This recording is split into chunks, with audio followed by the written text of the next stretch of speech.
یہ عرض کر رہا تھا کہ آج ملک کے موجودہ حالات میں ہمیں اپنی ذمہ داریوں کا احساس کرنا ہوگا۔ لوگ ہمارے ووٹوں سے حکومت کے تخت تک پہنچ جاتے ہیں اور وہاں جانے کے بعد جن کے ووٹوں سے انہیں یہ اقتدار اور حکومت ملی تھی وہ انہیں فراموش کر بیٹھتے۔ آج ہندوستان میں ہم مسلمانوں کی اور اقلیتوں کی کیا حالت ہے آپ اندازہ کر سکتے ہیں۔ ملک کی آزادی کے بعد ہمیں دلتوں سے زیادہ پسماندہ بنا دیا گیا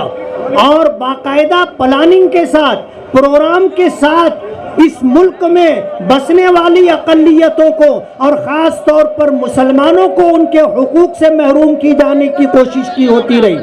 اور پھر سچر کمیشن بنا کر کے ہمیں لوٹا گیا تھا، ہمیں محروم رکھا گیا تھا، ہمیں اپنے حقوق سے ونچت رکھنے کی کوشش کی گئی تھی اور پھر ہمیں احساس کمتری میں مبتلا کرنے کے لیے سچر کمیشن کی رپورٹ ہمارے سامنے لائی گئی اور ہمیں یہ سمجھایا اور بتایا گیا کہ ہندوستان میں مسلمان دلتوں سے زیادہ پسماندہ ہے۔ میں پوچھنا چاہتا ہوں کہ اگر ہماری یہ حالت ہے کہ ہم اس دیش میں دلتوں سے زیادہ پسماندہ ہیں تو ہماری پسماندگی کا ذمہ دار کون ہے؟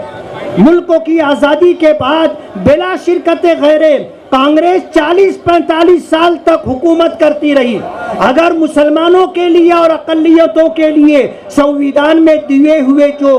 دی ہوئی مراعات ہیں اگر ہم مسلمانوں کو دی گئی ہوتی تو آج ہم اتنے پسماندہ نہیں ہوتے۔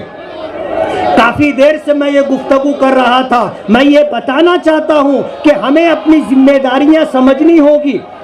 اور اپنی ذمہ داریاں سمجھ کر کے آنے والے مستقبل کے لیے اپنی آنے والی نسلوں کے لیے ایک باوقار باعزت زندگی ہمیں نصیب ہو اس کے لیے جدوجہد اور کوشش کرنی چاہیے۔ ہمیں اپنی قیادت خود بنانی پڑے گی، آسمان سے کوئی قائد نہیں آئے گا، ہم ہی لوگوں میں سے قائد اٹھیں گے اور ہمیں ان کی آواز کو مضبوط کرنا ہوگا، ان کے ہاتھ کو مضبوط کرنا ہوگا اور ان کے قدم سے قدم ملا کر شانے سے شانہ ملا کر کے ہمیں ان کا ساتھ دینا ہوگا۔ آج ملک میں ہم لوگ اقلیتوں کے لیے اگر کوئی آواز بلند کر رہا ہے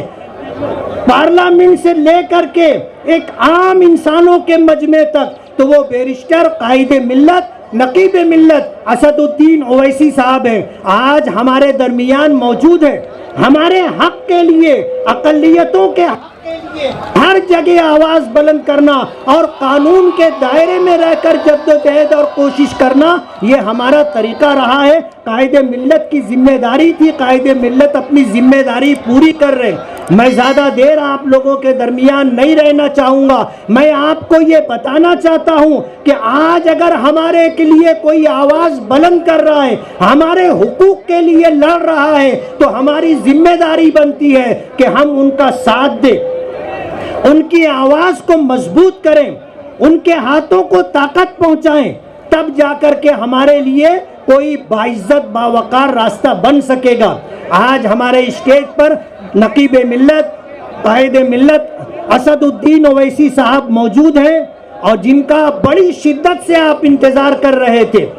اور عنقریب وہ گھڑی آنے والی ہے کہ وہ آپ کے درمیان اپنا درد دل رکھیں گے اور آنے والے مستقبل کے لیے اپنا لائے عمل رکھیں گے۔ ہماری ذمہ داری بنتی ہے کہ ہم ان کی باتوں کو سمجھیں، ان پر اعتماد اور بھروسہ کریں اور ان کو طاقت اور قوت دے کر کے اپنے لیے باعزت باوقار راستہ طے کریں۔ کسی شاعر نے کہا ہے کہ تم نے سمجھا ہی نہیں حالات بدل سکتے تھے، میرے آنسو تیری آنکھوں سے نکل سکتے تھے، 2 قدم ساتھ میرے چل کے تو دیکھا ہوتا خود بخود تیرے خیالات بدل سکتے تھے۔ بہت بہت شکریہ۔